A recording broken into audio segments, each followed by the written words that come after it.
Coming up, but Korie, you set this up. We've had, we started with, I believe, back on Thanksgiving or Veterans Day, and then Veterans Day, Christmas. Thanksgiving, Christmas, New Year's. We have our dynamic duo. The duo is here. We're so excited. You know what? Korie, introduce our guest. Mike and Skip. And of course, their website and their songs. Oh, their songs? Oh, goodness. They have one for every holiday. Well, what's your site and the name? They come together. One, we have listeners, they've been regular listeners in Rochester and in southern Maine. They met, actually, through a site where if you're a musician and you want to kind of co-compose or create stuff together, and they've done this, and they've honored our troops and our state. And your site, tell us about your website.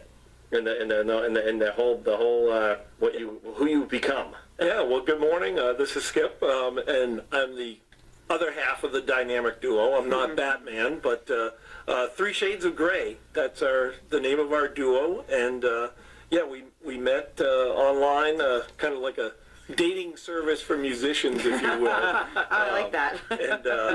And so we got together, and we've been playing for the last several years. And of course, when COVID hit, that kind of messed up a lot of live music in New Hampshire and all over the place. And so we wanted to keep playing, and we decided that why not try to come up with some music. It was actually Mike's idea to come up with songs for all the different holidays, not just Christmas holiday, but Mother's Day and Father's Day, and of course saluting our veterans was a big win for us, that we very special to us. And coming up next is Valentine's Day, and of course there's a Valentine's Day track too. Oh, so, we can't wait for that one. Absolutely. Now, Mike, some of this is cathartic. I think creativity in these times, especially, anything you could do to express yourself and get it out, and singing and the relationship here with the you two have now, 3 Shades of Gray. It's a good outlet for you, isn't it? Oh, absolutely. I mean, and creativity goes back for decades and decades of it, since I was probably 19, 20. Started playing guitar when I was 10. Really? Yep. My older brother taught me guitar and bass, and it's just, no matter how long you get away from it, if you're a musician, it stays in your blood, and you're always going to come back to it. Sure, it's in you. I mean, it's part of your DNA, right? Exactly. I mean, I'm married. Well, I say my smarter, prettier, better half. She's an artist. She's very creative. It's just in her. Whether she's doing something on a virtual screen or by hand, or decorating our, looking at a room. She's a professional designer. It's just in her, right? Yeah, absolutely. What's funny is, speaking of creativity, my girlfriend crochets like all the time. And Did you bring us something? We got a scarf today, maybe a shawl. It's a little cold out there. We knit you a T-shirt. What do you have, J-Dog? I have a drink holder, if you will, for aluminum cans and the Well, we're gonna queue up we're gonna tee up some of your music. I don't know if J-Dog's already got something in there. Do you have something put together?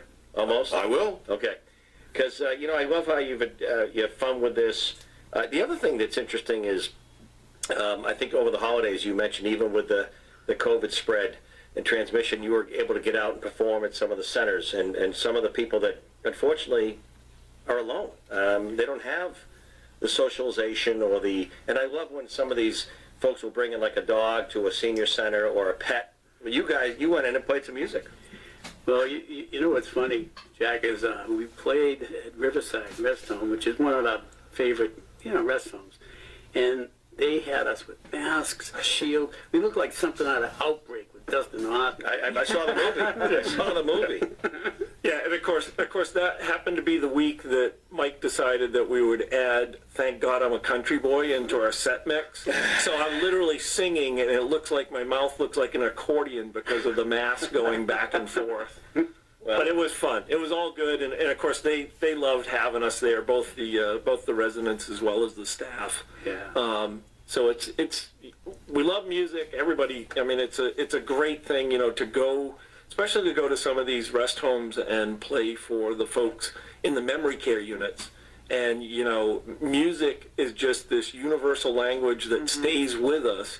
and it stays wired in your brain. So, you may not be able to literally verbally communicate to your loved ones and to the staff members, but then all of a sudden somebody starts, singing an Elvis song or a Hank Williams song, and next thing you know, they're singing right along with us. It's just a fantastic feeling to walk out of there. Mike Quigley and Skip Smith have come together, 3 Shades of Grey, and I've read and heard, especially in different settings, that when someone can sing a song they like or hear something that medicinally you can almost see, it's almost therapeutic for the person. Oh, yeah. I mean, how many times we've been alone on a depressing day with the news these days, and you hear a certain country song that you love, or it just picks up your mood, or it could be U2, a band. I mean, something. It's a beautiful day. Whatever the song is that you like, it does affect your mood. Oh, absolutely. Yeah, we did a holiday party over in Somersworth, New Hampshire, for a group of veterans and their ladies auxiliary group. And part of our mix that we did at the end is that we did God Bless America right before we did We Wish You a Merry Christmas. And to have these veterans and their spouses stand up and we're all singing this all as a group, it was just such a cool feeling, I mean, it not only put you in the spirit of Christmas at that time, but it was just a great feeling to have us all come together and, not worry about politics, not worry about COVID, and just sing a song together and enjoy it. You could see the patriotism. Everybody that stood up, they weren't just singing it. I mean, feeling it. See, this is what irks me. I don't know about you two, Skip and Mike, 3 Shades of Grey, and J-Dog, let me know. We're actually going to the break. We'll play something. Tell us what we're playing before we go, but because we have time here. But I don't know about you, but, speaking of music, J-Dog, one of the songs we play here a lot is Luke Bryan's I Think Most People Are Good.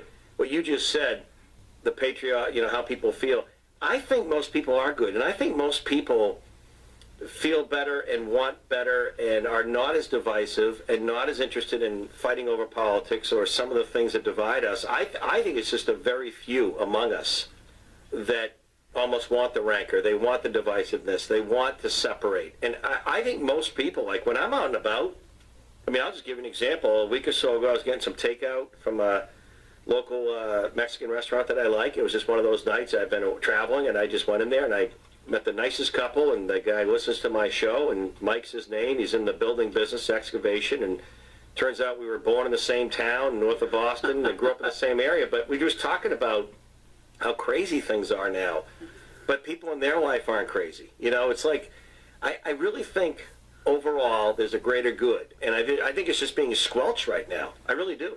Well, that's, the biggest thing, I agree. not to stand on a soapbox or whatever, but the biggest thing is we hear news all the time. Mm-hmm. How often do you hear good news? Those good news stories that I remember as a kid, you used to see, Walter Cronkite would always have some sort of a neat story about a certain couple or a certain person or a certain business. Right. And you just don't see that anymore. Someone who made a difference. Exactly. There's good stories all the time, and as a former news director, WMUR, I remember more than once when we run into a bad stretch of news, I'd tell the crews, you come back with some good stories, we're going to end the news tonight on some good news. And the phone, back then when you actually had phones versus text and digital, rang off the hook, and people said thank you. Because you know what?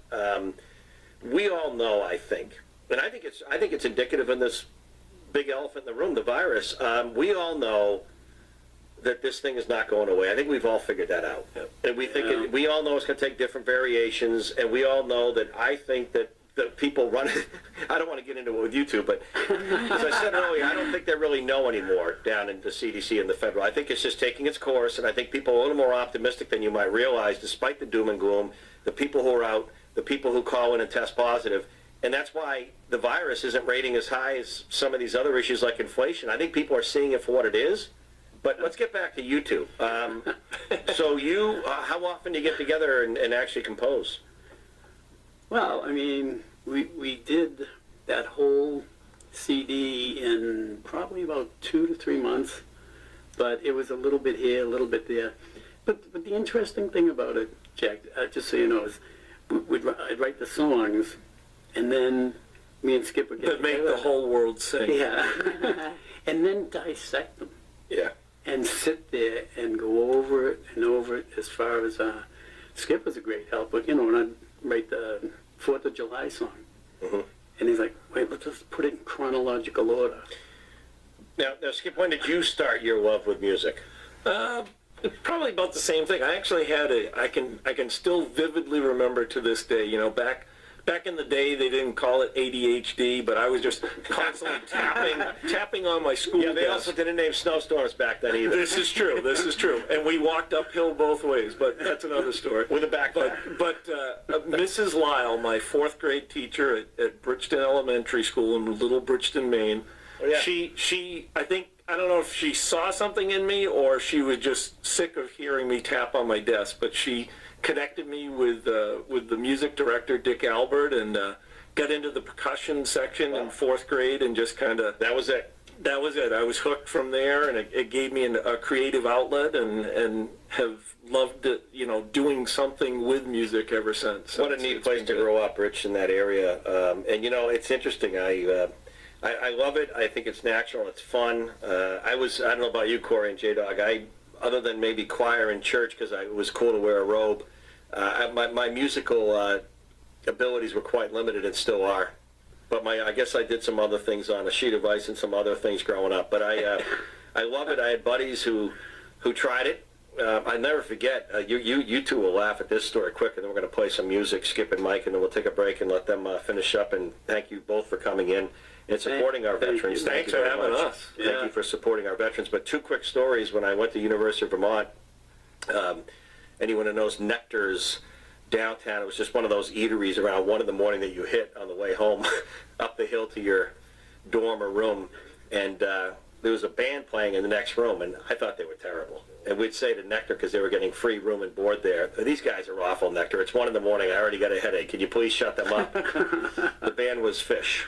Wow. The other one was in Swampscott, Mass. You'd go down to the field, the baseball field, the basketball, you know, at night in the summer, play wiffle ball at 9 at night when you're in high school, when you're driving around thinking you're cool. And a couple guys named Franny and Sid were there shooting hoops, and they became the band Boston. And a couple of them would be right in Swampscott, and we could talk to them. And then when that first album came out, because if you remember, they weren't a good touring band, but boy, they got in the studio, and they could compose. And when that first band came out, Boston, that first one that went all around the world, it was so cool just to go downtown and talk to them. We thought they were nerds, you know. They were playing guitar all the time and drums, and they turned out to be pretty good. So what do we have, J-Dog? We have their latest, which you guys talked about. It is a new year, so another new year. All right, let's have a listen. Skip and Mike, 3 Shades of Grey. Thank you, Jack.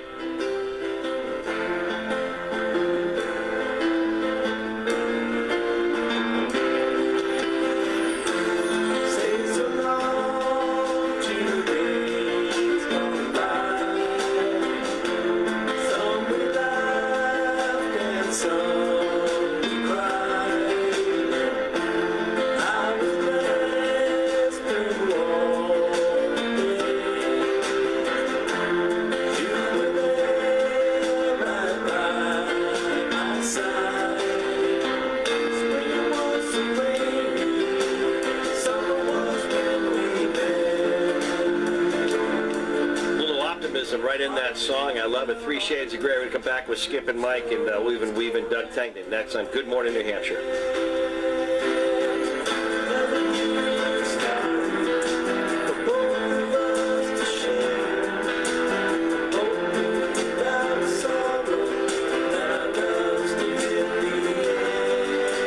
Hey, it's Dr. Stephanie from Crossroads Chiropractic, and today... Pave to 78,000.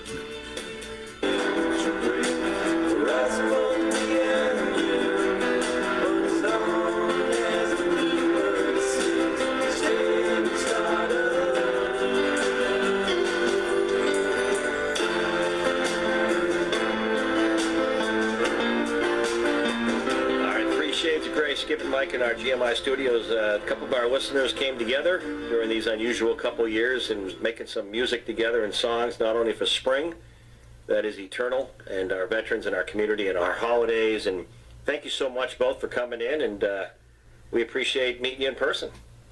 Thank you, Jack. I just hope I'm dressed for the occasion. Oh yeah, you look like you're ready to We get love get on an island somewhere. I had a buddy check in with me this morning. It's only about feels like 38 below is the real temp feel up in north of the Notch with the wind. It's about 10 below with the wind, then you add the wind. Mine is 74 on top of Mount Washington. No, thanks. So Yep. this seems like a heat wave here. Single digits. Miami Beach. Hey, stay with us for a little bit. We'll get some pictures for our social media pages, and you can check out 3 Shades of Grey, the number 3 Shades of Grey. Their Facebook page is quite active. They got all kinds of music, and I just love the energy and the creativity and the friendship. And thank you very much for being kind of our in-house band. So thank you both. Thank you. Thank you, Jack. Be well. Doug Tengden, our economist out there. Doug, despite all the talk about a virus, inflation still rules the day in a national poll. Good morning, Doug. In a worldwide market perspective, how are you? I am good, Jack. How are you? Good. Say hi to Skip and Mike.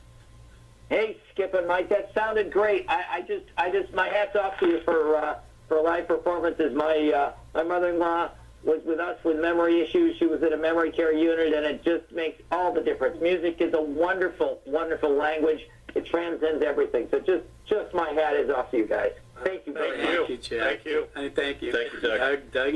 Doug, I read somewhere that was it Jamie Dimon, one of the big Well, my hat is off to those friends of yours. Great job. Skip and Mike, 3 Shades of Grey. We'll go out on this, and you both keep in touch with the show. We'll definitely do that. Absolutely, Jack. And thank you and Korie and everybody here at the station. And thank you for supporting our troops. All right, coming up top of the 10, head of the New Hampshire Hospital has got a busy job these days. That's next.